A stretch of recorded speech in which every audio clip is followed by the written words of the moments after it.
गीता में कहा गया है, जो इंसान किसी की कमी को पूरी करता है वो सही अर्थों में महान होता है।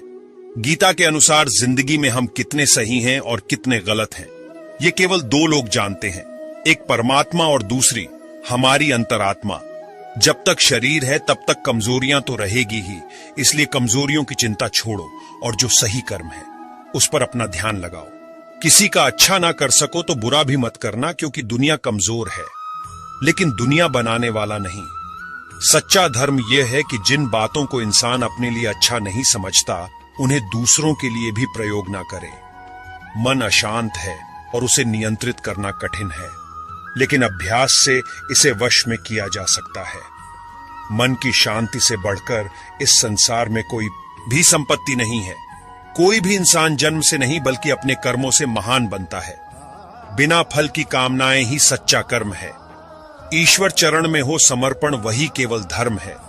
गीता में लिखा है, जब इंसान की जरूरत बदल जाती है तब इंसान के बात करने का तरीका बदल जाता है। चुप रहने से बड़ा कोई जवाब नहीं और माफ कर देने से बड़ी कोई सजा नहीं। सदैव संदेह करने वाले व्यक्ति के लिए प्रसन्नता ना इस लोक में है ना ही कहीं और। जो मन को नियंत्रित नहीं करते उनके लिए वह शत्रु के समान कार्य करता है। गीता में कहा गया है, कोई भी अपने कर्म से भाग नहीं सकता, कर्म का फल तो भुगतना ही पड़ता है। मनुष्य अपने विश्वास से निर्मित होता है। जैसा वह विश्वास करता है वैसा वह बन जाता है। जब इंसान अपने काम में आनंद खोज लेते हैं तब वे पूर्णता प्राप्त करते हैं। माफ करना और शांत रहना सीखिए, ऐसी ताकत बन जाओगे कि पहाड़ भी रास्ता देंगे। इतिहास कहता है कि कल सुख था, विज्ञान कहता है कि कल सुख होगा, लेकिन धर्म कहता है अगर मन सच्चा और दिल अच्छा हो तो हर रोज सुख होगा। ज्यादा खुश होने पर और ज्यादा दुखी होने पर निर्णय नहीं लेना चाहिए, क्योंकि यह दोनों परिस्थितियां आपको सही निर्णय नहीं लेने देती हैं।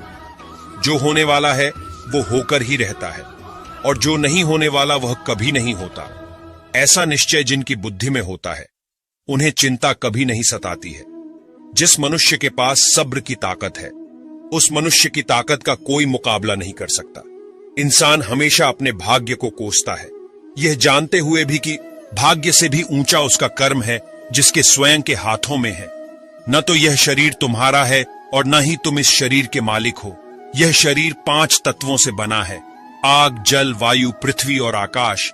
एक दिन यह शरीर इन्हीं 5 तत्वों में विलीन हो जाएगा। सत्य कभी दावा नहीं करता कि मैं सत्य हूं, लेकिन झूठ हमेशा दावा करता है कि सिर्फ मैं ही सत्य हूं। सही कर्म वह नहीं है जिसके परिणाम हमेशा सही हो, अपितु सही कर्म वह है जिसका उद्देश्य कभी गलत ना हो। जन्म लेने वाले के लिए मृत्यु उतनी ही निश्चित है जितना कि मृत होने वाले के लिए जन्म लेना। निस्लिए जो अपरिहार्य है उस पर शोक मत करो।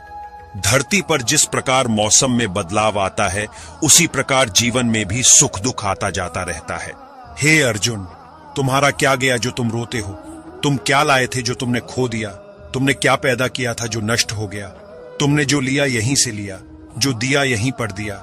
जो आज तुम्हारा है कल किसी और का होगा, क्योंकि परिवर्तन ही संसार का नियम है। जब जब इस धरती पर पाप, अहंकार और अधर्म बढ़ेगा तो उसका विनाश कर पुण्य, धर्म की स्थापना करने हेतु मैं अवश्य अवतार लेता रहूंगा। केवल व्यक्ति का मन ही किसी का मित्र और शत्रु होता है। परिवर्तन ही संसार का नियम है। एक पल में हम करोड़ों के मालिक हो जाते हैं और दूसरे पल ही हमें लगता है कि हमारे आप कुछ भी नहीं है।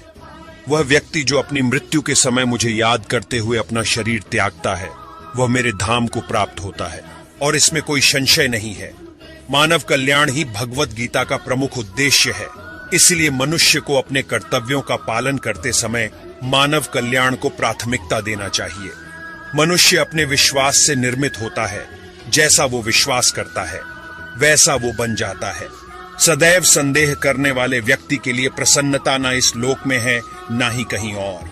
मैं उन्हें ज्ञान देता हूं जो सदा मुझसे जुड़े रहते हैं और जो मुझसे प्रेम करते हैं। क्रोध से भ्रम पैदा होता है, भ्रम से बुद्धि व्यग्र होती है।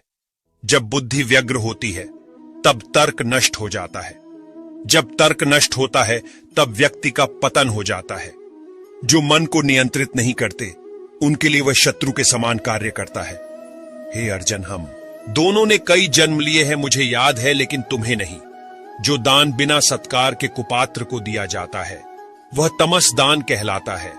कोई भी इंसान जन्म से नहीं बल्कि अपने कर्मों से महान बनता है। जो चीजें हमारे दायरे से बाहर हो उसमें समय गंवाना मूर्खता ही होगी। मन की गतिविधियों, होश, श्वास और भावनाओं के माध्यम से भगवान की शक्ति सदा तुम्हारे साथ है और लगातार तुम्हें बस एक साधन की तरह प्रयोग करके सभी कार्य कर रही है। जिस तरह प्रकाश की ज्योति अंधेरे में चमकती है, ठीक उसी प्रकार सत्य भी चमकता है। इसलिए हमेशा सत्य की राह पर चलना चाहिए। हे अर्जुन, केवल भाग्यशाली योद्धा ही ऐसा युद्ध लड़ने का अवसर पाते हैं जो स्वर्ग के द्वार के सामान है। अच्छे कर्म करने के बावजूद भी लोग केवल आपकी बुराइयां ही याद रखेंगे, इसलिए लोग क्या कहते हैं इस पर ध्यान मत दो, तुम अपना कर्म करते रहो। प्रबुद्ध व्यक्ति के लिए गंदगी का ढेर, पत्थर और सोना सभी समान है। दोस्तों, इस वीडियो में इतना ही। मिलते हैं अगले वीडियो में। अपना और अपना परिवार का ख्याल रखिएगा। जय श्री कृष्णा।